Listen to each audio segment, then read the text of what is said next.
Hello साथियों, जैसा कि आप जानते हैं एचसीएस का नोटिफिकेशन आज आउट हो गया है। और ये बड़ी खुशखबरी है, बड़े लंबे समय से इंतजार था। और आज जो है 30/1/2026 को एचसीएस का नोटिफिकेशन आ चुका है। इसका जो क्रक्स है वो मैं आपको बता देता हूँ, जिसमें कंफ्यूजन बेसिकली बच्चों को रहती है। वो क्रक्स जो है एरिया फटाफट से हम लोग डिस्कस कर लेते हैं।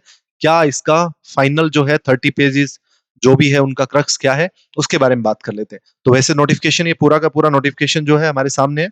बट जो इसका मेन जो 31 पेजेस की जो मेन बात है, वो मैं आप लोगों को कुछ एक पेजेस में बता देता हूँ।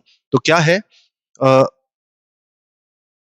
सबसे पहले नोटिफिकेशन की डेट जो है वो है आपकी रही है 30/1/2026 को नोटिफिकेशन आ चुका है। उसके बाद जो है starting date of application, form भरने कब शुरू हो जाएंगे, तो 6 फेब 2026 से फॉर्म की डेट शुरू है। और 26 फेब 2026 यानी 26/2/2026 को क्लोजिंग डेट है। उसके बाद आपकी एप्लीकेशन नहीं ली जाएगी। तो एप्लीकेशन जो है स्टार्ट हो रही है 6 फेब से, और 26 20 दिन का टाइम दिया गया है। एक तो आपको ये बात पता होनी चाहिए। दूसरा है फिर प्रीलिम्स एग्जाम डेट, आपको पता ही है 26 अप्रैल 2026 को प्रीलिम्स की एग्जाम डेट है। ये साथ में याद रखना है आपको, कहीं फॉर्म भर दिया और फिर भर के भूल गए, इसलिए मैंने ये यहाँ पे रखी है साथ में। ठीक है। इसके अलावा जो सबसे बड़े इश्यू जो बच्चों को बार बार आ रहे हैं कि एग्रीगेट मार्क्स का क्या रहने वाला है, किस तरह से, और सिलेबस को मैं एक बार फिर से आपको याद दिलवा देता हूँ। ये सारी चीजें, एज जो है उम्र का कितना है, तो एज 18 से 22 साल की एज है आपकी। तो आप इसके लिए एलिजिबल है 18 से 42 साल, 42। ठीक है, 18 to 42 ईयर्स। डीएसपी की पोस्ट के लिए 18 से 27 वाले एलिजिबल होंगे, 18 to 27। राइट। अब एजुकेशनल क्वालिफिकेशन को लेकर जिन जिन को कंफ्यूजन थी, मैं एकदम क्लियर कर देता हूं कि ग्रेजुएशन होनी चाहिए। कब तक? लास्ट 26 जो है डेट आपकी एप्लीकेशन की है, लास्ट डेट, उस डेट तक आपके पास आपकी एजुकेशन क्वालिफिकेशन जो कि ग्रेजुएशन है मिनिमम, वो कंप्लीट हो जानी चाहिए। तभी आप एलिजिबल है, अदरवाइज नॉट एलिजिबल। इनको आपको आपको उसी टाइम पर जो है प्रूफ शो करना पड़ेगा। तो ये बात आप मार्क कर लें कि जो ग्रेजुएशन अपियरिंग की बात को लेकर परेशानियां थी बच्चों की, ये लास्ट ईयर भी ऐसा ही था, उससे पहले भी ऐसा ही था। तो हर बार नोटिफिकेशन में ऐसा ही होता है, जो अपीयरिंग स्टूडेंट्स जो है वो नहीं फॉर्म फिल कर सकते। तो ये बात आपको ध्यान रखनी है, उन बच्चों के लिए गहरा धक्का है कि ऐसा नहीं है। तो एचसीएस में हमेशा वैसे ऐसा ही होता है, जिसको पता है उसको दिक्कत थी भी नहीं। राइट। उसके बाद जो है प्री का क्या सिलेबस है, तो प्री का सेम है, चीजें कोई चेंज नहीं है।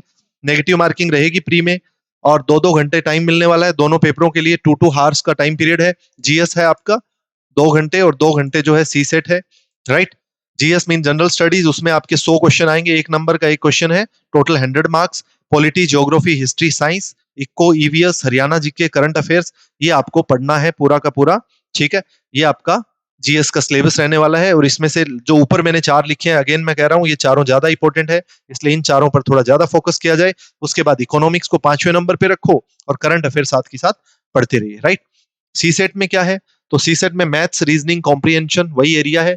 33% मार्क्स लेना है, यानी क्वालिफाइंग नेचर है। अभी भी 100 क्वेश्चन आएंगे 100 मार्क्स का, और 0.25 जो है नेगेटिव मार्किंग। कोई चेंज नहीं है, नो चेंज।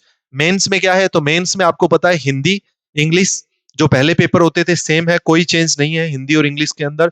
लेकिन वो क्या है, 33% का जो क्राइटेरिया था वो अभी भी हिंदी इंग्लिश के साथ है। यानी 100 में से 33% हिंदी में तो लेने होंगे, इंग्लिश में भी लेने होंगे। और एग्रीगेट जो आपका जीएस 1, जिसमें history, geography, Indian society, 100 marks का ये है। जीएस 2 की बात करें हम लोग, तो polity, constitution, governance, international relation, ये सब्जेक्ट रहते हैं। 100 मार्क्स ये था। जीएस 3 में eco, EVS, science and tech, disaster management, internal security, 100 marks. GS 4 ethics, integrity and aptitude, 100 marks. Total बन गया 600। अब 600 में से आपको 45% एग्रीगेट लेना है। एग्रीगेट मतलब 275 जो है, 270 बनता होगा शायद, 45% इसका। तो उतना आपके पास आना चाहिए, तभी आप जो है इंटरव्यू के लिए बुलाए जाएंगे, है ना। इंटरव्यू के लिए बुलाए जाएंगे अगर आपके 600 में से 270 मिनिमम है तभी। और हिंदी, और अगर आप कहो कि सर मेरे 280 नंबर बन रहे हैं टोटल, तो बट हिंदी में मेरे 33% से कम है, यानी हिंदी में मेरे 22 नंबर है, तो क्या मैं एलिजिबल हूं? नहीं हो। ये कंडीशन भी है, और साथ में ये कंडीशन भी है। तो इसको अच्छे से समझ लेना है। ठीक है।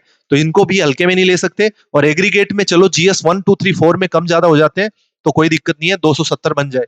बट हिंदी और इंग्लिश में 33% मस्ट है दोनों में, 33 अलग से। इस बात पर ध्यान रखना है। तो टोटल 600 मार्क्स बनेगा। और वाइवा आपका 75, और 600, टोटल 675 में से फाइनल फिर आपको पोस्ट मिलेगी कट ऑफ लग के। राइट। ये रहने वाला है। उसके बाद फिर पोस्ट कौन कौन सी आई है, तो एचसीएस एग्जीक्यूटिव की 24 पोस्ट है। डीएसपी के लिए 8 पोस्ट दी है total. ETO excise taxation officer जो है 27 पोस्ट है। DFSC district food supply controller जो है उसकी 2 ही पोस्ट है। एआरएससी जो असिस्टेंट रजिस्ट्रार है कोऑपरेटिव सोसाइटीज में, एआरएससीएस मतलब क्या है, असिस्टेंट रजिस्ट्रार इन कोऑपरेटिव सोसाइटीज, 3 पोस्ट है। डिस्ट्रिक्ट फूड सप्लाई ऑफिसर की 1 ही पोस्ट है। इसके अलावा एईटीओ एक्साइज एंड टैक्सेशन ऑफिसर जो है उसके लिए 22 पोस्ट निकाली है, बहुत बढ़िया। ट्रैफिक मैनेजर 7 पोस्ट है। एक क्लास तहसीलदार की 3 है और एक क्लास नायब तहसीलदार की 5 है और टोटल पोस्ट है 102 टोटल पोस्ट है, ये आपको ध्यान रखना है। तो टोटल पोस्ट 102 है, तो वो आप लोग देख भी सकते हो इसमें, जैसे कि दे रखी है आपकी पोस्ट, नंबर ऑफ पोस्ट जो है वो सारी की सारी इसमें दिखा रखी है आपको। ठीक है, कौन से में कौन सी कैटेगरी वाइज अगर आपको देखना है तो नोटिफिकेशन आपके सामने है। कैटेगरी वाइज भी आप देख सकते हैं, जैसे एचसीएस की जनरल यूआर के लिए 11 है और इसके अलावा डीएससी ऑफ हरियाणा 2 है, ओएससी के लिए 2 है, बीसीए 4, बीसीबी 2, ईवीएस के लिए, ईडब्ल्यूएस के लिए 3 है और टोटल 24। डीएसपी के लिए 2 जनरल से है और इस प्रकार से है। एटीओ के लिए भी सेम, आप ये खुद से देख सकते हैं नोटिफिकेशन में, राइट। ये सामने है आपके नोटिफिकेशन, ठीक है, ये सामने है। एक क्लास नायब तहसीलदार के लिए 3 है। उसके बाद फिर नीचे की तरफ जाएंगे तो एक क्लास नायब तहसीलदार में 2, 1, 1, 1 ऐसे 5 टोटल पोस्ट बनती है। तो जनरल की जो है टोटल 46 है, ये बात आपको ध्यान रखनी है। डीएससी की 13 है, ठीक है। ओएससी की 10 है, बीसीए और बीसीबी की 15 और 7 है, टोटल 102 इस प्रकार से पोस्ट है। ईडब्ल्यूएस के लिए टोटल कितनी है, ईडब्ल्यूएस के लिए भी देखना चाहो तो टोटल पोस्ट है आपकी 11 है, ठीक है। तो ये नोटिफिकेशन का क्रक्स जो है वो मैंने आप लोगों को बता दिया है। इसको आप ध्यान में रख के जो है अपनी तैयारी को आगे पीटी के लिए बढ़िया तरीके से करिए। तो नोटिफिकेशन का क्रक्स जो है अच्छे से ध्यान रख लेना है और इसको तैयारी को शुरू कर देना है। बाकी बैच ही अपने पास शुरू हो चुका है, 2 तारीख से अनाउंस्ड है वैसे, बट डेमो क्लासेस आपकी शुरू है, आप कभी भी आइए। तो 2 फेब से जो है मोस्ट वेलकम है। कोर्स में 6-7 घंटे की क्लासेस रहेगी आपकी और इसके अलावा जो है बाकी की प्रैक्टिस एंड ऑल वो सारी चीजें रही रहेगी। तो आप लोग कांटेक्ट कर सकते हैं। थैंक यू सो मच, मिलते हैं।